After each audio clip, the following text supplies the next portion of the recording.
மாரி செல்வராஜ் அவர்கள் ரொம்ப ஒரு டெடிகேட்டட் அண்ட் ரெஸ்பான்சிபிள் ஃபில்ம் மேக்கரா தான் நம்ம அவர்களை பாக்குறோம். அவருடைய கருத்துக்கள் என்ன சொல்றாரு அப்படின்றது ரொம்ப ஆணித்தரமா, ரொம்ப அழகா, கமர்ஷியல் எலிமெண்ட்ஸ் இருந்தா கூட ரொம்ப அழகா அதை கொண்டு போய் சேர்க்கிறாரு. சினிமா அப்படின்றது ஒவ்வொருத்தருக்கும் ஒவ்வொரு மீடியம், ஒவ்வொரு டூலா இருந்தாலும் அதை ஒரு ரெஸ்பான்சிபிள் மீடியம் அப்படின்றத உணர்ந்து பண்றதுக்காகவே ரொம்ப ரொம்ப நன்றி சார். வாழை திரைப்படம் ரொம்பவே இமோஷனலான ஒரு ஜேர்னி உங்களுக்கு. சோ அதை பத்தின ஒரு சில வார்த்தைகள் please sir, over to you. எல்லோருக்கும் வணக்கம். சார் சொன்ன மாதிரி இந்த மேடை தான் ஃபர்ஸ்ட் மேடை. நீங்கள் பெரிய பெருமாளை கொண்டாடின விதம் தெரியும். அதை பார்த்து என்னோட கதையை, என்னோட அரசியலை இந்த மக்கள் எடுத்துகிட்டு கொண்டு போன விதம் தெரியும். அந்த நம்பிக்கை தான் அடுத்தடுத்த கர்ணனாக இருக்கட்டும், மாமன்னனாக இருக்கட்டும், வாழையாக இருக்கட்டும், இப்போ எடுத்துகிட்டு இருக்க பைசனாக இருக்கட்டும், இது எல்லாமே முழுக்க முழுக்க என்ன விஷயம் நடந்தாலும் இந்த கதையை ஏற்றுக்கொள்வதற்கான மக்கள் இருக்கிறார்கள் அப்படிங்கிற நம்பிக்கையில தான் எல்லா கதையுமே எடுக்கிறோம். அப்படி அந்த மாதிரி நம்பிக்கை கொடுத்த பத்திரிகையாளர்களுக்கு முதல்ல என்னோட நன்றி. முதல்ல ஹாட் ஸ்டார் தேங்க்ஸ் சொல்லணும். ஏன்னா இந்த ஸ்கிரிப்ட் ஃபர்ஸ்ட் நான் சினிமாவுக்கு வந்த உடனே படம் பண்ணலான்னு சொன்ன உடனே முதல்ல இருந்த ஸ்கிரிப்ட் வாழை தான். ஃபர்ஸ்ட் சின்னதாக ஒரு கதையை சொன்ன டைரக்டர்கிட்ட இது வேணா எழுதி வைடா அப்படின்னு சொன்னாரு. அதை எழுதி வச்சு ஒரு சின்ன பட்ஜெட்ல பண்ணிடலாம் அப்படின்னு சொல்லி முடிவு 50 லட்ச ரூபா அந்த படத்தை படம் பண்ணிடலாம் அப்படிங்கிற முடிவோடு இருந்த படம் தான் வாழை. ஏன்னா இதை எடுத்தாதான் என்னோட அடுத்த கதைக்கு என்னால் போக முடியும் அப்படின்னு நம்பிக்கிட்டு இருந்தேன். அப்போ அந்த அறிவுக்கு நான் அப்படி நம்பிக்கிட்டு இருந்தேன். இது எடுக்காம நம்மளால அடுத்த படத்தை எடுக்கவே முடியாது. ஏன்னா இது அவ்வளவு பாதிப்பு ஏற்படுத்தின ஒரு கதை எனக்கு. அதோட காலப்போக்கில் என்ன ஆகிப்போச்சுன்னா நான் நிறைய வாசிக்க ஆரம்பிச்சேன், நிறைய படங்கள் பார்க்க ஆரம்பிச்ச உடனே எனக்கு தெரிஞ்சு இதை நம்ம கஷ்டப்பட்டு எடுக்கக்கூடாது, இது நல்லா எடுக்கணும், நம்ம அடிச்சு பிடிச்சி எடுக்கக்கூடாது, இந்த வாழையை மிக சரியானதா டைம் கிடைக்கும் போது எடுக்கணும் அப்படின்னு முடிவு பண்ணிட்டு தான் தள்ளி வச்சுட்டு பெரிய பெருமாள் எழுத ஆரம்பிச்சேன். பெரிய பெருமாள் அப்ப இதே அளவுக்கு பெயிண்டோட கதை எழுதுவோம் தனியா அப்படின்ட்டு பெரிய பெருமாள் எழுத ஆரம்பிச்சேன். பெரிய பெருமாள் என்னோட ஜேர்னி ஸ்டார்ட் ஆயிடுச்சு. இப்போ இந்த கதை என்ன பண்றது உள்ளுக்குள்ள அழுத்திக்கிட்டே இருந்துச்சு. பெரிய பெருமாள் ரிலீஸ் ஆச்சு, கர்ணன் ரிலீஸ் ஆச்சு, மாமன்னன் ரிலீஸ் ஆச்சு. மாமன்னன் எழுதி முடிச்சிட்டேன். அப்புறம் இந்த வாழை என்ன பண்றதுன்னு முடிச்சுட்டு இருக்கும்போது நரன் ஒரு நாள் வீட்டுக்கு வந்த ஆபீஸ்க்கு வந்தாரு. சும்மா பேசிட்டு இருக்கும்போது இந்த மாதிரி ஏதாவது பண்ணுங்க அப்படின்னு சொல்லும் போது இந்த வாழை கதையை சொன்னேன். நீங்க இவ்வளவு பிஸியில் எப்படி பண்ணுவீங்கன்னு கேட்கும்போது நான் ஏதாவது கேப்ல நான் பண்ணிடுவேன். எனக்கு இது கதையும் தேவையில்லை, ஸ்கிரிப்ட் புக்கும் தேவையில்லை, எதுவுமே தேவையில்லை, நீங்க ஓகே சொன்னா நான் பண்ணிடுவேன் போய் அப்படின்னு சொல்லி அப்படிதான் வாழை ஸ்டார்ட் ஆச்சு. உடனே ஹாட் ஸ்டார் பேசினாங்க. அந்த கதையை கேட்ட அடுத்த நிமிஷமே நம்ம பண்றோம் சார் சொல்லிட்டாங்க. நான் மாமன்னன் ஷூட்டிங்ல இருந்தப்போ மாமன்னன் கேப்ல அந்த படத்தை நான் மாமன்னன் ரிலீஸ் ஆக முன்னாடி இந்த படம் பண்ணி முடிச்சிட்டோம். நிச்சயமா அந்த ஃபங்க்ஷன் வைக்கிறது முதல் ரீசன் காரணம் என்னன்னா ஃபர்ஸ்ட் சிங்கிள் சும்மா சாதாரணமாக ரிலீஸ் பண்ணிடலாம். என்னோட பசங்களுக்காக தான் அந்த ஃபங்க்ஷன் வைக்கிறேன். என்னோட பசங்கன்னா பொன்மேலுக்கும் ராகுலுக்கும் தான் இந்த ஃபங்க்ஷன் வைக்கிறது. ஏன்னா அவங்க சின்ன பையனா இருந்தாங்க அந்த படம் எடுக்கும்போது. இப்போ வளர்ந்துட்டாங்க. பைசு நடக்க ஷூட்டிங் போயிருக்கேன். ஜூனியர் பாம்போடு நின்றுட்டு இருக்கானுங்க. நீ என்ன பண்ணிக்கிட்டு இருக்க? நாங்க 1.5 வருஷமா நீங்க நான் அவ்வளவு பில்டப் பண்ணி நடிச்சு ஸ்கூல்ல லீவ்லாம் கேட்டு பில்டப் பண்ணி சொல்லுவோம். நீ இங்க வேற படம் எடுத்துக்கிட்டு இருக்க. மாமன்னு எடுத்த ஓகே, அடுத்து பைசன் படம் எடுக்க வந்துட்டா, எங்களை எப்பதான் காட்டுவேன் அப்படின்னு அவனை என்னை கேட்காமலே முடிச்சுட்டே இருந்தானு 2 பேருமே. சரி சீக்கிரமா ஏதாவது பண்ணிடுவோம்னு சொல்லிட்டு தான் அந்த ரிலீஸ். அப்போ அந்த ஸ்டேஜ் ஒன்று போட்டு அவனுக்கு இதுக்கப்புறம் நிறைய லீவ் கேட்போம்ல ஸ்கூல்லாம், அதுக்கெல்லாம் எவிடன்ஸ் கிரியேட் பண்ணணும் அப்படிங்கிறதுக்காக தான் அந்த ஃபங்க்ஷன். அதனால ஃபர்ஸ்ட் இங்கிலீஷ் சும்மா சாதாரணமாக ரிலீஸ் பண்ணதுக்கு பதிலாக அவங்கள வச்சு ரிலீஸ் பண்ணுவோம் அப்படின்னு பிளான் பண்ணி தான் ரிலீஸ் பண்ணோம். அதனால ஹாட் ஸ்டார் ரொம்ப நன்றி. என்னை ரொம்ப பிலீவ் பண்ணாங்க. ஏன்னா ஒரு படம் ஷூட்டிங் போயிட்டு இருக்கும்போது என்னோட கமிட்மெண்ட் அவங்களுக்கு எல்லாமே தெரியும். அதனால இது எப்போ பண்ணுவாருலாம் யோசிக்காம நான் கேட்கணும் காசு கொடுத்தாங்க. போய் இந்த படத்தை நான் முடிச்சுட்டு வந்துட்டேன். இதுக்கப்புறம் இவ்வளவு கேப்ல எனக்காக வெயிட் பண்றாங்க. நீங்க எப்போ வரீங்க அப்போ வாங்கன்னு சொன்னாங்க. அதே மாதிரி இப்போ எல்லா வேலையும் முடிஞ்சு இப்போ நான் ரிலீஸ் பண்றேன்னா ஓகேன்னு சொல்லி இவங்க வேலையை ஸ்டார்ட் பண்ணியிருக்காங்க. அதனால Pradeep sir, Krishnankutty sir, hot star மொத்த டீமுக்குமே ரொம்ப நன்றி. மெயினா நான் படத்தை பத்தி பேச வேண்டாம். ஏன்னா அது ஃபர்ஸ்ட் சிங்கிள் தான், நிறைய விஷயங்கள் இருக்கு. மெயினா எனக்கு நான் பிலீவ் பண்ற விஷயம் ஒண்ணுதான். நான் ஒர்க் பண்ண எல்லாருமே இங்க இருக்காங்க. ரஞ்சித்தனா இருக்காரு, அவ கூட நான் அடுத்த படம் பண்ணிக்கிட்டு இருக்கேன். அப்போ தானு சார் இருக்காரு, அவ கூட எனக்கு கமிட்மெண்ட் இருக்கு, படம் பண்றேன். அதுக்கு அடுத்து மூர்த்தி சார் இருக்காரு, ரெட் ஜெயிண்ட், அவங்க கூட ஒரு படம் பண்றேன், கமிட்மெண்ட் இருக்கு. இது ஏன் சொல்றேன் அப்படின்னா நான் என்னவா இருக்கேன் சினிமாவுக்கு, இதுவே எனக்கு பயங்கர திருப்தியா இருக்கு. என் கூட ஒர்க் பண்ணவங்க என்னோட உழைப்பையும், என்னோட அரசியலையும், என்னோட சினிமா கலையின் மீது எனக்கு இருக்கிற விஷயத்தையும் புரிஞ்சுக்கிட்டு என்னை அரவணைச்சு அவங்க கொண்டு போயிட்டு இருக்காங்க. இந்த 4 பேர், இந்த 3 ப்ரொடியூசரும் இவங்க கூட இருந்து என்னைய ஒரு ப்ரொடியூசராக பார்க்கறதும் சந்தோஷப்படுறதுமே முக்கியமான விஷயம். அடுத்தடுத்து அவங்களோட ட்ராவல் பண்ணுறேன். அவங்க 3 பேர்த்துக்குமே ரொம்ப நன்றி. அடுத்து வந்து என்ன சொல்றது, என்னோட இயக்குனர் ரஞ்சிதன் அடிக்கடி சொல்லிட்டே இருப்பேன், எல்லாத்தையும் சொல்லிட்டே இருப்பேன். உனக்கு ஏன் இவ்வளோ பதட்டம், உனக்கு ஏன் இவ்வளோ சிக்கல், ஏன் இவ்வளோ டென்ஷன் ஆக, 4வது படம் வந்துட்டு எல்லாம் பார்த்து பண்ணலாம்னு சொல்றது. இப்போ கூட உதடு ஒட்டாச்சுக்கு தான் பேச கூப்பிடுறாங்க. நான் நிறைய ஃபங்க்ஷனில் உதடு ஒட்டினாலே கான்ட்ரவர்ஷியலாக பேசி மாட்டியிருக்கேன். எனக்கு தண்ணி குடிக்க முதல்ல ஒட்ட ஆரம்பிச்சுட்டுனா தகடன்னு ஏதாவது பேசிட்டு போயிடுவேன். பேசிட்டு கீழே போனதுக்கு தான் பார்த்தா உள்ளுக்குலேருந்து வெளியே கொட்டியிருக்கும் ஏதோ ஒன்று. நான் போகும்போது ஹிடன் பண்ணிட்டு போயிருப்பேன், ஆனால் மேலே போய் அது கொட்டிடும் பயங்கரமா. அப்போ யோசிப்பேன், இது உள்ள கிடந்திருக்கு தெரியாமல் கிடந்திருக்கு அப்படின்னு யோசிப்பேன். அப்படி நிறைய ஃபங்க்ஷன் தான் நான் பேசியிருக்கேன். அதுக்கு ஒரே ரீசன் என்ன அப்படின்னா, நிறைய விஷயங்கள் ஓடிட்டே இருக்கும். ரஞ்சிதனை திட்டிகிட்டே இருப்பார், டேய் நார்மலாக நீ வந்து கேஷுவலாக உனக்கு எல்லா வசதியும் வந்துடுச்சு, நீ சொன்ன எல்லாமே நடக்கும், நல்ல ப்ரொடக்ஷன் வந்துட்டாங்க, ப்ரொடியூசர்ஸ் இருக்காங்க, அப்போ ஏன் இவ்வளோ பதட்டப்பட்டு படத்தை எடுக்குற, இவ்வளோ வேகத்தை ஏன் போடுற அப்படின்னு கேட்பாரு. ஒரு கதையை படமாக்குவது என்றால் அந்த கதையை நம்ம ரசிச்சு அதுக்கான கிராஃப்டை கண்டுபிடிச்சி ஒரு படம் பண்ணலாம். பட் என்னை நானே இயக்குவது அப்படிங்கிற, என்னோட வாழ்க்கையை நான் இயக்குவது அப்படிங்கிறதுனால வந்து எனக்கு இந்த பதட்டம் போக மாட்டேங்குது. நான் கிரியேட் பண்ற எல்லா கேரக்டர்ஸுமே என் வாழ்க்கையில பார்த்த மனிதர்களா இருக்காங்க. அவங்க இன்னும் வாழ்ந்துகிட்டு இருக்காங்க. அவங்க ஏதோ ஒரு மூலையிலேருந்து நீ பார்த்துக்கிட்டு இருக்காங்க. அவங்க என்ன வந்து இவன் எப்படி மாறிக்கிட்டு இருக்கான், என்னவா ஆகிக்கிட்டு இருக்கான், என்ன பேசுறான், இவன் பேசுறது எவ்வளவு உண்மை இருக்கு, எவ்வளவு பொய் இருக்கு, இவன் பேசுறதை ஏத்துக்கலாமா, நம்பலாமா, வேண்டாமான்னு சொல்லிட்டு அவங்க கண்காணிச்சுட்டே இருக்காங்க. அதனாலேயே எனக்கு அதை பார்த்து வந்துகிட்டே இருக்கு. அது மட்டும் இல்லாம எனக்கு ஒரு கடமையும் இருக்கு. இப்போ இந்த மேடை எனக்கு ரொம்பவே மகிழ்ச்சியான மேடைக்கான காரணம் என்ன அப்படின்னா, இந்த ராகுலும் பொன்வேலும் இந்த மேடையில் இருக்கிறதா. ஏன்னா இந்த வயசுல நான் எப்படி இருந்தேன்னு தெரியும். என் ஊர்ல என் சொந்த அக்கா பசங்க தான் அவங்க, என்னோட அக்கா பையன் ஒருத்தர் மாமா பையன், இந்த 2 பேரும் இந்த வயசுல நான் என்னவா இருந்தேன்னு எனக்கு தெரியும். இவங்களுக்கு அங்கிருந்து கூட்டிட்டு வந்து இந்த மேல உட்கார வச்சுட்டேன் அப்படின்னு ஒன்று இருக்குல்ல, இவனுங்க வழி தவறி போயிட மாட்டானுங்க. இனிமேல் இவனுங்க இந்த சினிமா, இந்த கலையின் வழியாக இந்த உலகத்தை நல்லா புரிஞ்சுக்குவானுங்க, இந்த கலையின் வழியாக அவனுங்க திசை மாறாமல் இருப்பானுங்க அப்படிங்கிற ஒரு பெரிய சந்தோஷம். ஏன்னா திருநெல்வேலி எப்படி இருக்கு உங்களுக்கு நல்லா தெரியும். அந்த மாதிரி ஊர்ல இருந்து அவனை கூட்டி வந்துட்டேங்க. இவனை வச்சு மற்ற பசங்கள்லாம் எப்படி ஆவானுங்க, இந்த பசங்களை பார்த்து மற்ற பசங்கள்லாம் என் ஊருக்குள்ள முதல்ல ஒரு கலை உள்ள நுழைய போகுது அப்படிங்கிற ஒரு பெரிய சந்தோஷம் வந்து எனக்கு இப்போ வந்து அதுதான், அந்த உணர்ச்சி தான் பயங்கரமா இருக்கு. ஏன்னா அவனுக்கு மண்டைக்கு அது ஓடிக்கிட்டே இருக்கும். இதுக்கப்புறம் அவங்களுக்கு பேசுறது, நம்ம படத்தை நடிச்சிட்டோம், நம்ம இதெல்லாம் பண்ணக்கூடாது, இதெல்லாம் பேசக்கூடாது அப்படின்னு சொல்லி சில ரெஸ்பான்சிபிலிட்டிலாம் வரும். ஏன்னா இந்த வயசு நான் எவ்வளோ மூர்க்கமாக இருந்தேன்னு எனக்கு தெரியும். எவ்வளோ என் மண்டைக்கு தோன்ற விஷயத்துக்கெல்லாம் வந்து என்ன பதிலும் தெரியாமல் நான் பைத்தியம் முடிச்சு அடைஞ்ச வயசுல தான் அவனை உட்காந்துட்டு இருக்கானுங்க. ஆனால் அவனுங்களை நான் வேகமாக ஓடி வந்து முட்டி மோதி ஓடி வந்து அவனுங்களை நான் வந்து உருவாக்குறதுக்கான ஒரு மேடையை கிரியேட் பண்ணிட்டேன் அப்படிங்கிறது ஒரு பெரிய சந்தோஷம்.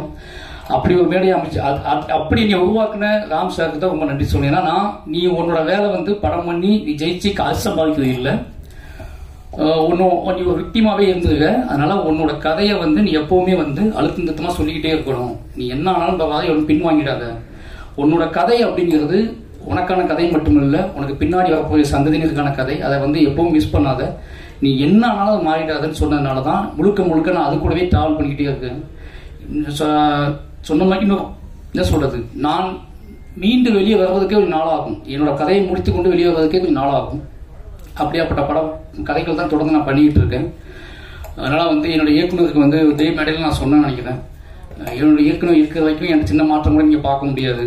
அப்படிங்கிற காரணம் என்ன அப்படின்னா, என்னைய கண்காணிச்சுட்டு இருக்கிற முக்கியமான கண்கள் வந்து அவரோட கண்கள் முக்கியமான கண்கள். ஏதாவது ஒரு ஃபோன் வந்துச்சு நான் முதல்ல யோசிக்கிறது நான் அன்றைக்கி என்ன தப்பு பண்ணணும்னு யோசிப்பேன். சுற்றி முற்றி பார்ப்பேன், நம்ம ஏதாவது ஸ்டேட்டஸ் போட்டிருக்கோமா, இல்லை ஏதாவது அதிக பசி நம்ம ஏதாவது பண்ணியிருக்கோமா, இல்லை ஏதாவது ஃபோன் பண்ணியிருக்கோமா, யார்கிட்ட பேசியிருக்கோமா, ஏதாவது பேட்டி கிட்டி கொடுத்துட்டோமா அப்படின்னு தான் பார்ப்பேன். ஏன்னா எப்படி வீட்டில் இருக்கவங்க எப்படி அப்பா அம்மா நம்ம மேலே ஒரு பயம் வச்சுருப்பாங்க. எங்கள் அப்பா அம்மாவுக்கு நான் வந்து எனக்கு ஒரு விஷயம் நடந்ததுக்கு தான் அவங்களுக்கு தெரியும். எனக்கு நடப்பதற்கு முன்னாவே எனக்கு தெரிஞ்சது வந்து எங்கள் டைரக்டருக்கு மட்டும்தான். நான் மிட் நைட் கூட எனக்கு ஃபோன் பண்ணிட்டு என்னடா பண்ண ஒருத்தர் எழுதிருக்கான இப்படி உன்னை பற்றி அப்படிம்பாரு. எனக்கு அது பயங்கர ஷாக்காக இருக்கும். இவன் இப்படி 12 மணிக்கு போயிட்டு பார்த்தாரு அப்படின்னு சொல்லி அவனை தேடி பிடிச்சது எனக்கு 2 நாள் ஆகும். ஆனால் இவருக்கு மட்டும் எப்படியாவது பார்த்துருப்பாரு. என்னன்னா பதட்டப்பட்டுட்டே இருப்பாரு. நீ கரெக்டாக இருக்கடா, நீ வந்து ஏன் அவளை பதட்டப்படுற, நீ ரொம்ப லாங், நீ கலை, நீ வந்து ஆர்ட் ஃபார்முக்குள்ள இருக்க, அதனால ஆர்ட் ஃபார்மை மையப்படுத்தியே நீ ட்ராவல் ஆகு அப்படின்னு சொல்லிட்டே இருப்பாரு. அவள் இருக்கிறதுனால தைரியத்தில் தான் நான் வந்து ட்ராவல் ஆகிட்டே இருக்கேன். அப்போ ரஞ்சித்னு சொல்லி ஆகணும். ஏன்னா முழுக்க அவர் எவ்வளோ வேகமாக இருந்தாலும் தன்னோட இருக்கிற மனிதர்களை பத்திரமா பார்த்துக்கல அவர் நிகரான யாருமே நினைப்பேன். ஏன்னா அவர் ஓடிட்டு இருப்பார், அவர் முட்டுவார், மோதுவார், எல்லாம் பண்ணுவார், கலகங்களை உருவாக்குவார். ஆனால் பக்கத்தில் இருக்கிறவன் ரொம்ப பாதுகாப்பாக இருக்கணும் அப்படின்னு நம்பக்கூடிய அந்த மனம் இருக்குல்ல, அதுதான் வந்து எனக்கு இப்போ இருக்கணும். என்னன்னா சரி பாதுகாப்பாக அப்படின்னு சொல்லக்கூடிய விஷயம் இருக்குல்ல, 2 பேர்த்துக்குமே எவ்வளோ நன்றி சொன்னாலும் பத்தாது. அப்புறம் வந்து ரெட் ஜெயின் சொல்லணும். வாழை முடிச்சு ஃபர்ஸ்ட் பார்த்து அவங்க உதயசேகர் முன்னாடியே பார்த்துட்டாரு. அது பேசினா மாமன் பண்ணிட்டு இருக்கும்போதே பார்த்துட்டேன். மாமன் ரிலீஸ் ஆகும் முன்னாடி உதயசேகர் படம் பார்த்துட்டாரு. சார் நீ என்னையும் வழியும் வசிக்காதீங்க, தேட்டருக்கு கொண்டு வாங்க, நான் பார்த்துக்கிறேன் அப்படின்னு சொல்லி. அதுக்கப்புறம் மூர்த்தி சார் பயங்கர சப்போர்ட் எனக்கு. என்னன்னா சார் டைம் நான் மட்டும்தான் ஈஸியாக பேசிட்டு உங்ககிட்ட அப்படி தானே, நான் மட்டும் தான். அதாவது எல்லாரும் சொல்லுவாங்க படம் பண்ணி சண்டை போடாமல் சிரிச்சு வச்சுட்டு நீ தான் மூர்த்தி சார் கிட்ட அப்படின்னு சொல்லுவாங்க. ஏன்னா அவங்க இப்போ மரியாதையை நீ பார்த்துக்கிட்டாரு. மாமன்னனாக இருக்கட்டும், மாமனோட வெற்றியாக இருக்கட்டும். இப்போ வாழை படம் பார்த்துட்டாரு. வாழையெல்லாம் மூர்த்தி சாருக்கு பிடிக்குமா அப்படி ஒரு டவுட் இருந்துச்சு. ஆனால் படம் முடிஞ்சவொடனே எனக்கு சொன்ன வார்த்தை வந்து சார் எனக்கு ரொம்ப பிடிச்சிருக்கு சார், நீ பயப்படாதீங்க, இதை தேட்டருக்கு ரிலீஸ் பண்ணலாம் அப்படின்னு சொல்லி தான் ஸ்டார்ட் பண்ணாரு. அதனால் ரெட் ஜெயினுக்கு ரொம்ப நன்றி. அடுத்து வந்து திலீப் மாஸ்டர் சொல்லணும். ஏன்னா இந்த படத்தை எப்படி எந்த மாதிரி கொண்டு வரது, யார் சப்போர்ட் இருக்குது அப்படின்னு சொல்லிட்டு நான் வந்து கொஞ்சம் ரஞ்சித் டிஸ்டர்ப் பண்ணக்கூடாது, நமக்கு தெரிஞ்ச ஆட்களை டிஸ்டர்ப் பண்ணக்கூடாது, நம்மளை ரொம்ப நம்பி நம்மளுடைய எமோஷனலாக ஆட்களை டிஸ்டர்ப் பண்ணக்கூடாது, நம்ம வந்து ஒன்று நம்மளே பண்ணிவிடுவோம், இல்லை ரெட் ஜெயின்ட்ட பண்ண சொல்லுவோம், இப்படி தான் பிளான் பண்ணிட்டு இருந்தேன். ஒரு நாள் பைசன் ஷூட்டிங் வந்தது, வாழை காட்டுங்க எனக்கு அப்படின்னாரு. நான் ஷூட் பண்ணிட்டு இருந்தேன். அப்போ கேப்பில் வாழை பார்த்துருக்குன்னு சொன்னேன். வாழை பார்த்துட்டு வந்தாரு. வந்துட்டு தலைவா ரொம்ப எமோஷனல் ஆகி அன்னைக்கு ஃபுல்லாக ஷூட் பண்ண மாட்டேன்ட்டாரு, நீங்களே பண்ணிக்கோங்க, நம்ம கொஞ்சம் ஃப்ரீயாக விடுங்க அப்படின்னு சொல்லிட்டாரு. ஒரு 2 hours பட்டில் ஸ்பாட்டுக்கே வரல, உட்காந்துட்டே இருந்தார். அதுக்கப்புறம் வந்தார். வந்துட்டு தலைவா நம்ம தேட்டருக்கு பண்ணுறோம், நான் அந்த படத்தில் இருக்கணும் இல்லை, அதான் நீங்கள் இருக்கீங்களே மாஸ்டராக இருக்கீங்களா அப்படின்னு. இல்லை நான் வந்து இந்த படத்தோட எல்லா விஷயத்தையும் நான் கூட இருக்கணும், என் பேர் இந்த படத்துல இருக்கணும், ரொம்ப ஆசைப்படுறேன், சினிமாவுக்கு வந்து ரொம்ப ஆசைப்பட்ட விஷயம் தான் அப்படின்னு சொன்னாரு. எனக்கு ரொம்ப சந்தோஷமா இருந்துச்சு. ஏன்னா அவர் சொல்லும் போது கண்ணு கலங்கி இருந்துச்சு. ஒரு மாஸ்டர் கண்ணு கலங்கணும் பயங்கரமாக பிரமிப்பாக இருக்கும்ல.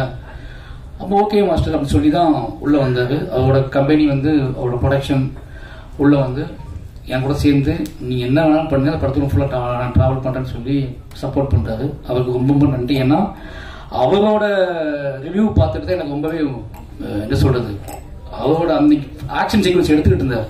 அவரோட ரிவ்யூ கேட்டதுக்கு அப்புறம் தான் அவர் இது உள்ளுக்குள்ள கஷ்டப்பட்டு என்ன சொல்றது உடச்சிக்கிட்டு உள்ள வந்ததுக்கு அப்புறம் தான் எனக்கு பெரிய நம்பிக்கையை வந்துச்சு வாழையை பத்தி. நிச்சயமா அந்த நம்பிக்கையை உங்களுக்கு இருக்கும்னு நம்புறேன். அப்புறம் இந்த டீம்ல சந்தோஷ் சார் சொல்லணும். சந்தோஷ் நாயன் சார்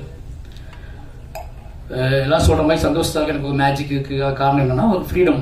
2 பேருமே வந்து பேசும்போது நான் வந்து ஒரு சாங் கேட்கும் போதும் சரி, என்னோட டெப்தா நான் எவ்வளவு நேரம் கேட்க முடியுமோ கேட்டு வாங்கி அவர்கிட்ட பேசி சிரிச்சு விளையாண்டு ஒன்று ரெடி பண்ணுவோம். நான் படம் முடிச்சுட்டு வந்து அங்கே பாதி பாட்டு வாங்குவேன். படம் ஸ்டார்ட் பண்ணும்போது பாட்டே வாங்க மாட்டேன். ஏன்னா என்னோட விஷுவலை பார்க்கணும், என்னோட வேர்ல்டை புரிஞ்சுக்கணும், என்னோட கதாபாத்திரங்களோட கண்களை வந்து மியூசிக் டேரக்டர்ஸ் பார்க்கணும்னு நினைப்பேன். ஏன்னா பழைய இருந்து நான் எல்லா பாட்டையுமே படம் முடிச்சுட்டு தான் வாங்கியிருக்கேன். ரஹ்மான் சார்ட்டையும் அப்படி தான் நான் வாங்கினேன். அது ஒரே ரீசன் என்னன்னா எனக்கு வந்து ஒரு கட்டத்துக்கு மேலே அது வந்து அவங்களுக்கு ரொம்ப அவைவாயிடுவாங்க, பயமா இருக்கும் கதை சொல்லும் போது. இதான் கதை லைன் சொல்லிட்டு அப்போ படத்தை கொண்டு போய் காட்டுவேன். அப்படி படம் காட்டி தான் வந்து எல்லா பாட்டும் மியூசிக் வாங்கணும். வாழையும் அப்படிதான் பார்த்தது. வாழை பார்த்த அவரும் அதே அந்த நாள் ஞாபகத்தில் இருக்கு எனக்கு. வாழையை வந்து பார்த்தாரு. பார்த்துட்டு அவரு நம்ம வேற மாதிரி பண்ணுவோம் இதை அப்படின்னு சொல்லி ஸ்டார்ட் பண்ணது அந்த படத்துல பாடல்கள். நிச்சயமா அந்த எனக்கு வந்து ரொம்ப பிடிச்ச எனக்கே நான் அதிகமாக கேட்டுட்டு இருக்க பாட்டு வந்து இந்த படத்தோட பாட்டு. இப்போ அதிகமாக என்னை டிஸ்டர்ப் பண்ணுற பாட்டு வந்து இதில் பாதவத்தின் ஒப்பாரி பாடல்ன்றது. அந்த பாடல் எப்படி உருவாச்சுன்னு எனக்கு தெரியல. டக்குனு 2 பேரும் பேசிக்கிட்டு இருந்தோம், அது டக்குன்னு வந்துடுச்சு, எழுதிட்டோம். ஆனால் அந்த பாட்டு நெஞ்ச போட்டு அறுத்து எனக்கு இப்போ அதிகமாக நான் எப்பெல்லாம் எமோஷனல் ஆகணும் அப்பெல்லாம் அந்த பாடல் கேட்டுகிட்டே இருப்பேன். எனக்கு பிடிச்ச மாதிரி ஒரு 4-5 சாங்குமே போட்டு கொடுத்துருக்காரு. அது போல பேக்ரவுண்ட் மியூசிக் கல்கி பண்ணிட்டு இருக்கும்போது தங்க வாழைக்கு பண்ணிட்டு இருக்காரு. அப்படியே நான் பயந்துக்கிட்டே இருந்தேன், கல்கி பண்ணிட்டு இருக்காரு, இப்படி கரெக்டாக செங்க் ஆகுமா அப்படின்னு சொல்லி. ஆனால் பக்காவா எல்லாத்துக்கும் பிடிச்ச மாதிரி பண்ணி கொடுத்துருக்காரு. எனக்கு ரொம்ப பிடிச்சிருந்துச்சு பேக்ரவுண்ட் மியூசிக் படத்தில். ரொம்ப நன்றி சார், எனக்கே ஸ்பெஷலாக பண்ணுறீங்க அப்படின்னு தான் சொல்கிறாங்க, அதுக்கு ரொம்ப நன்றி. அப்புறம் என்னோட டீம் கேமராமேன் இன்னைக்கு வர முடியல, வந்து மதுரையில் ஒரு ஷூட்டில் இருக்காரு, எடிட்டருக்கு வர முடியல. அப்புறம் வந்து குமார் ஆர்டேட்டர், எல்லாருமே எனக்கு வந்து இது என் படம் என்னோட விஷயம் அப்படின்னு புரிஞ்சுக்கிட்டதுனால ரொம்ப எமோஷனலாகவே எல்லாமே வேலை பார்த்தோம். என்னோட ஆர்டிஸ்ட்டு நிகிலா உமல், அப்புறம் திவ்யா துரைசாமி, அப்புறம் கலையரசன், இவங்க எல்லாமே என்ன பண்ணாலும் ஒரு கட்டத்தில் வந்து விடமாட்டாரு. இதுதான் இந்த படத்தை எடுத்துக்கான காரணத்தை புரிஞ்சுக்கிட்டாங்க. இந்த படம் கதை என்ன மாதிரியான கதை, இது யாரோட கதைன்னு தெரிஞ்சுக்கிட்டு எல்லா டைமும் என்னோட முகத்தை பார்த்துட்டே இருப்பாங்க. இவன் வேற ஏதாவது யோசிக்கலாம், இது வந்து சினிமாவும் நடக்காது, நம்ம சமாளிக்க முடியாது அப்படின்னு தெரிஞ்சுக்கிட்டு எனக்காக நான் சொன்னது எல்லாமே செஞ்சாங்க. எல்லாமே ரொம்ப கஷ்டப்பட்டு நடிச்சாங்க. இது வந்து நிக்கிலாவுக்காவது கொஞ்சம் ஈஸியான கேரக்டர் தான், ஆனால் ரொம்ப நல்லா பண்ணியிருக்காங்க. பட் ஆனால் கலை, திவ்யா இவங்க எல்லாத்துக்குமே வந்து ஹார்ட் ஒர்க், மேன்லியாக அவங்க வந்து ரொம்ப கஷ்டப்படணும். எல்லாமே நான் பட்ட கஷ்டம் எல்லாம் அவங்க படணும் அப்படின்னு சொல்லிட்டேன். அவ்வளோதான். நான் பட்ட என்னெல்லாம் கஷ்டப்பட்டணும் சின்ன வயசில், அதெல்லாம் நீங்கள் படணும்னு சொல்லிட்டேன். அதனால அவங்க ரொம்ப கஷ்டப்பட்டாங்க. எந்த நடிகர்களும் செய்ய மாட்டாங்க, அதை கண்டிப்பாக செய்ய முடியாது. கிட்டத்தட்ட கலைஹாசன் வந்து 100 கிலோ வெயிட்டு தள்ள தூக்கிட்டு இருந்தேன். 100 கிலோ கண்டிப்பாக. 5 தாருனா 100 கிலோ வரும்ல, 5 வாழை தாருனா 100 கிலோ வந்துடும். அது மாதிரி திவ்யா துரைசாமியும் வந்து ஒரு 60 கிலோ 70 கிலோ தூங்கியிருப்பாங்க படம் ஃபுல்லாகவே. அது என்ன அப்படின்னா அவங்க கழுத்து பிளக்கணும், இது எல்லாமே வந்து ட்ரைனிங் கொடுத்து அதை போய் சகதி, இது எல்லாம் நிறைய விஷயங்கள் இருந்துச்சு. எல்லாமே மாரி செல்வராஜ் அப்படி ஒரு பையன் மேலே ஒரு டைரக்டர் மேலே இந்த மரியாதை மட்டும்தான் ஒரே ரீசன். ஏன்னா இப்போ யோசிச்சு எனக்கே ஆச்சரியமா இருக்கும். ஷார்ட்ல ஃப்ரேம் வச்சு பார்த்துட்டு இருக்கும்போது தள்ளி தாக்கு தூக்கிட்டு நடந்து போயிட்டு இருப்பாங்க. அது இடையில என் மக்கள் நடந்து போயிட்டு இருப்பாங்க, என் மக்களுக்கு நடையில இவங்க நடந்து போயிட்டு இருப்பாங்க. அதை பார்க்கும்போது ரொம்ப ஆச்சரியமா இருக்கும் எனக்கு. ஊர்காரமாகவே போயிட்டு இருப்பாங்க, பாவமாக இருக்கும். இறக்கி வச்சதுக்கப்புறம் அப்படியே கழுத்து மெதுவாக திருப்பி பார்ப்பாங்க. திருப்பி ரீடேக் வந்துருமோன்னு பயம் வந்து அவனுக்கு பயங்கரமாக இருக்கும். ஆனால் ரீடேக் வந்துடும், திருப்பி தூக்கிட்டு போவாங்க. ஏன் அவனுக்கு ஒரு பெரிய உந்துதல் இருந்துச்சுன்னா அந்த பசங்க இதே வெயிட்டை இதே விஷயத்துக்கு பசங்க சமைக்கிறாங்க அப்படின்னு பார்க்கும்போது அவங்களுக்கு இன்னும் சப்போர்ட்டிவாக இருந்துச்சு. எல்லாருமே ஓப்பனாக சொல்லணும் அப்படின்னா நிறைய வேலை வாங்கியிருக்கேன். அந்த வேலையை அந்த எமோஷனில் புரிஞ்சுக்கிட்டு எல்லாருமே ரொம்ப ஹார்ட் ஒர்க் போட்டு இந்த படத்தை பண்ணி கொடுத்துருக்காங்க. அதனால எவ்வளோ என்னோட மொத்த டீமுக்கு வந்து ரொம்ப நன்றி சொல்லணும். அப்போ என்னோட நவி ப்ரொடக்ஷனோட ப்ரொடியூசர் திவ்யா மாய்ஸ்வராஜ் அவன் இப்போ தான் என்ன கேட்டாங்க, என்னது இது நானா ப்ரொடியூசரு மேலே போகணுமா அப்படின்னு கேட்டாங்க. இந்த படத்தில் காஸ்டியூம் டிசைனாக வந்து அவங்க திவ்யாவோட தங்கச்சி தான் சொன்னா வந்து அவங்க பண்ணியிருக்காங்க. பண்ணதானே என்னோட ஊர், அது என் ஊர், அவங்க சேலம். அவங்க எப்படி காஸ்டியூம் டிசைன் பண்ணிப்பாங்கன்னு யோசிச்சுப்பாங்க. அவங்க பண்ணியிருக்காங்க. அவங்க நன்றி அடிக்கிற பர்த்டே, ஹாப்பி பர்த்டே.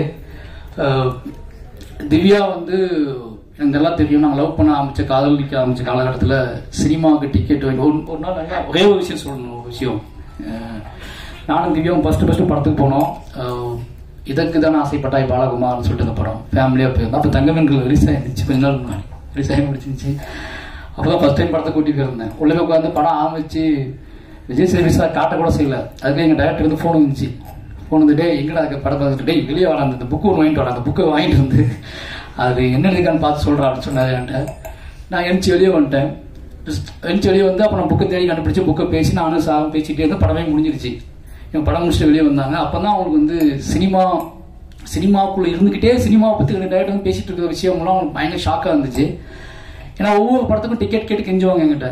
நான் இப்போ சென்னைக்கு வந்துட்டேன்ல, அஸ்டேட் நினச்சா எல்லா படத்துக்கும் டிக்கெட் வாங்கி குடிக்கும் நம்புறது இருக்குல்ல. நானே தங்கமீன்கள் மாதிரி எங்கள் டைரக்டர் வேலை பார்த்துட்டு இருக்கேன். அவங்க கேட்கறது எந்த டிக்கெட் கேட்பாங்க, அந்த அதுக்கெல்லாம் நான் எங்கே போய் பார்ப்பேன். ஆனால் கஷ்டப்பட்டு எப்படியா யார்ட்டையாவது சொல்லி டிக்கெட் வாங்கி கொடுப்பாங்க. கூட்டத்தில் நெளிஞ்சு போய் பார்த்து வருவாங்க. சினிமா பிரியர்களாக இருந்தாங்க ரொம்ப. எனக்கு அதுதான் கல்யாணம் பண்ணது ஒரே ரீசன். அவங்க அம்மா, அவங்க வீடு, 3 பேருமே கலையை நேசிக்கக்கூடிய ஆட்களாக இருந்தாங்க. கலையை நம்புனாங்க. கலையின் வழி யார் உரையாடினாலும் ஒரு ஆர்ட் ஃபார்ம் வழி பேசக்கூடிய மனிதர்களையும் ரொம்ப ரொம்ப நம்புனாங்க. என்கிட்ட அது ரொம்ப தாராளமாக இருந்துச்சு. அதனால எனக்கு ரொம்ப தாராளமாக நம்பிட்டாங்க. இன்னைக்கு நான் எனக்கு ரொம்ப சந்தோஷம் சொன்ன மாதிரி எனக்கு வந்து ரொம்ப எமோஷனலான ஒரே ரீசன் என்னன்னா, நம்ம ஏதோ செஞ்சுருக்கோம், ஒரு நாடக காதலின் வழி நம்ம ஏதோ ஒன்று செஞ்சுருக்கோம் அப்படின்னு ஒன்று தோணுச்சு எனக்கு. நாடகம் அவங்களுக்கு புரிஞ்சிருக்கும். சாதிமுகத்தம் தான் நாடக காதல். அப்போ ஒரு நாடக காதலின் வழி நம்ம ஒன்று பண்ணியிருக்கோம் அப்படிங்கிறத வந்து பெரியமான சந்தோஷமா இருந்துச்சு. அந்த வகையில் வந்து இன்னைக்கு என் வாழ்க்கையில் முக்கியமான நாள். என்னுடைய காதலி என்னுடைய திவ்யாவை வச்சு இந்த படம் அவர் மேடையில் வச்சு அவரோட பேர் போட்டு இந்த படம் வருது அப்படிங்கிறது என்னோட கதை. திவ்யா வந்து அவ பேர் போட்டு மாரி செல்வராஜோட மாரி செல்வராஜோட வாழ்வில் நடந்த ஆகப்பெரும் துயரத்தை அவள் தயாரித்து வெளியிடுறா அப்படிங்கிறது வந்து எனக்கு என் வாழ்க்கையில் வந்து இப்படி நடக்கும் நான் நினைச்சு பார்த்ததே கிடையாது. இது வந்து ரொம்ப பிரமிப்பான விஷயம். நான் இன்னைக்கு யோசிச்சுட்டே இருக்கிறது தான், இது நம்ம போடலாமா, தூக்கிடலாமா, பேரை மாற்றிடலாமான்னு யோசிச்சுட்டு இருந்தேன். ஏன்னா அதுக்கு ரீசன் ஒரே ரீசன் தான். இது என் வாழ்க்கையில் மீள முடியாத துயரம் வாழை. நான் இன்னைக்கு மீள முடியாத துயரம் தான் வாழை. இதை வந்து நம்ம திவ்யா மனைவி பேர் போட்டு பண்றோமேன்னு யோசிச்சுட்டே இருந்தேன் ரொம்ப நாளா யோசிச்சுட்டே இருந்தேன். அப்போ இதுதான் கரெக்டா இருக்கும், என் பிள்ளைங்களுக்கும் என்னை புரிந்து கொள்பவர்களும் இது ரொம்ப முக்கியமான விஷயமா இருக்கும்னு நம்பி தான் செஞ்சோம். அதனால இது ரொம்ப ரொம்ப ஸ்பெஷல் படமா எனக்கு மாறிடுச்சு. கடைசியா சொல்லணும்னா ஒன்று தான், எல்லாருக்கும் நன்றி. கடைசியா சொல்லணும் அப்படின்னா ஒன்று தான், மாரி செல்வராஜ் மீது நிறைய இன்னும் கர்ணன், பெரிய பெருமாள், மாமனன் வந்ததுக்கப்புறம் கூட நிறைய சந்தேகங்கள், நிறைய குழப்பங்கள் நிறைய பேத்துக்கு இருக்கும். இது ஏன் இவ்வளோ வேகம், ஏன் இவ்வளோ எமோஷனல், ஏன் இவ்வளோ பேசுறது, என்னடா நீங்கள் மைக் அடிச்சு என்னெல்லாம் பேசுவீங்களா, ஒரு படம் எடுத்தா நீங்கள் பெரிய ஆட்களா, இப்படி நிறைய நிறைய நிறைய விஷயங்கள் இருக்கும். இதை மட்டும் தான் எடுப்பீங்களா, இதை மட்டும் தான் கேட்பீங்களா அப்படின்னு நிறைய கேள்வி வந்துட்டே இருக்கும். வாழை அதை பார்க்கும்போது, வாழை படம் பார்த்து முடித்ததுக்கு அப்புறம் என்னை நீங்கள் புரிந்து கொள்வதற்காக மட்டுமே எடுக்கப்பட்ட படம் தான் வாழை. மாரி செல்வராஜோட படைப்புகளையும் இல்லை மாரி செல்வராஜோட கேள்விகளையும் இல்லை மாரி செல்வராஜோட எமோஷனலையும் குறைந்தபட்சம் புரிந்து கொள்வதற்கான ஒரு ஸ்பேஸ், என்னை நம்புகிறவர்கள் இன்னும் ஸ்ட்ராங்கா நம்புவதற்கும், என்னை சந்தேகிப்பவர்கள் குறைந்தபட்சம் என் பக்கம் பார்வையை திருப்பதற்குமான ஒரு உரையாடல் தான் இந்த வாழைங்க படம். வாழையின் மூலமாக நான் ரொம்ப நம்புகிறது, நான் யாரு அப்படிங்கிறத நான் சொல்றேன் அப்படிங்கிற சொல்றேன் அப்படிங்கிறது ஒரு பெரிய நம்பிக்கை இருக்கு. வாழை நிச்சயமா உங்களுக்கு ரொம்ப பிடிக்கும். முதல் பாடல் ரிலீஸ் ஆகுது, அடுத்தடுத்த பாடல் ரிலீஸ் ஆகும். இந்த படம் ஆகஸ்ட் 23 சொல்லுங்க சார், ஆகஸ்ட் 23 தேட்டர் ரிலீஸ் ஆகுது. நிச்சயமா நீங்க எங்கிட்ட இருந்து எதிர்பார்த்துட்டீங்க, உங்களுக்கு தெரியும் என்ன மாதிரி மாரி செல்வராஜ் என்ன மாதிரி படம் எதிர்பார்த்துட்டீங்கன்னு தெரியும். நான் நிறைய இடத்துல டிராவல் பண்ணும்போது மக்கள் கேட்க வச்சு எனக்கு தெரியும். அந்த எதிர்பார்ப்பை பூர்த்தி செய்யக்கூடிய ஒரு படமாக வாழை இருக்கும். இவ்வளவு நேரம் எங்களோட என்ன சொல்றது, நிச்சயமா இது ஒரு எமோஷனலான விஷயமா தான் இருக்கும், இது ஒரு முக்கியமான விஷயமா தான் இருக்கும் நம்பி எல்லாருமே இவங்க காத்திருந்து இந்த விஷயத்தை பண்ணி கொடுத்ததுக்கு ரொம்ப நன்றி. யாராவது மிஸ் பண்ணியிருந்தா, யாராவது பண்ணியிருந்தா, அப்போ அருண் ஒரு ப்ரொடியூசர் ஆகிட்டாரு. யோசிச்சு பார்த்தா 2 பேருமே ஸ்கிரிப்ட் தூக்கிட்டு அலைஞ்சிருக்கோம். தைரியமான ஸ்கிரிப்ட் தூக்கிட்டு ஒரு 50-60 கம்பெனி அலைஞ்சிருப்போம். ஒரு 10-15 ஹீரோட்ட கதை சொல்லியிருப்பேன். அப்பெல்லாம் கூட இன்னைக்கு மாவீரன் ஒரு படம் எடுத்து ப்ரொடியூசர் ஆகிட்டாரு. இப்போ அடுத்து ஒரு படம் நேற்று முன்னாள் ஸ்டார்ட் பண்ணியிருக்காரு. இதெல்லாம் யோசிச்சு பார்க்கும்போது ரொம்ப சந்தோஷமா இருக்கு. 2 பேரும் இன்னைக்கு அவங்க ப்ரொடியூசராக இருக்கா, நான் டைரக்டராக இருக்கா அப்படிங்கிற சந்தோஷமா இருக்கு. இப்படி நிறைய நல்ல விஷயங்கள் எப்படி நடக்குது அப்படின்னா, தீவிர நம்பிக்கையிலும் உழைப்பிலையும், அதிகமான உழைப்பிலையும், கனவை நோக்கிய பயணத்திலும் நடக்குது. அதை நாங்களாம் ஒரு பெரிய உன்னுதாரணமா இருக்கோம் அப்படிங்கிற சந்தோஷம் இருக்கு. எல்லாருக்குமே நன்றி. யாரையாவது விட்டு இருந்தால் மன்னிச்சுக்கோங்க. நிச்சயமா வாழை உங்களுடைய எதிர்பார்ப்பை பூர்த்தி செய்கிற படமாக இருக்கும். ஆகஸ்ட் 23 நான் வெயிட் பண்றேன். ரொம்ப நன்றி. Thank you so much, sir. It's time for group picture.